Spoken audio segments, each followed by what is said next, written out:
Et si les pires voleurs lisaient des livres sacrés à voix haute? Ils te regardent dans les yeux, mais ne voient que ton portefeuille.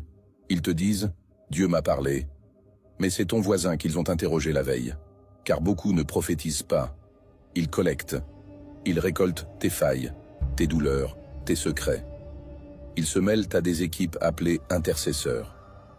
Des groupes de discussion qui, sous couvert de prière, posent des questions et rapportent tout au prophète. Et quand tu montes sur l'estrade, il te sort des révélations que tu lui as données. Sans le savoir, la manipulation est parfaite. Et tu tombes à genoux, en pleurs, pensant que Dieu t'a parlé. Mais c'est un homme qui t'a piraté. Et ce piège, c'est celui de toute une génération. Une jeunesse affamée de foi, mais ignorante des méthodes des loups. Car aujourd'hui, les faux prophètes sont digitaux.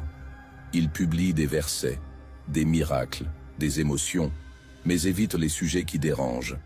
Car leur but, ce n'est pas l'éveil. C'est le recrutement. Ramène 5 personnes, répands mon nom, et Dieu te bénira. Non, Dieu n'est pas un plan marketing, mais la peur est leur plus grand allié. Il t'enseigne que si tu désobéis, tu iras en enfer. Pas parce que tu t'es éloigné de Dieu, mais parce que tu t'es éloigné d'eux. Et dans cette confusion, les familles regardent, sans rien dire. Car peu de parents enseignent à leurs enfants à questionner les voix qui crient « Ainsi parle le Seigneur ». Mais la vérité, c'est que Dieu ne crie pas, il murmure. Et souvent, ceux qui crient le plus fort ont perdu l'oreille du silence. Dans le prochain épisode, tu verras que certains ne sont pas tombés dans le piège. Ils y sont nés, et ils n'ont jamais su en sortir.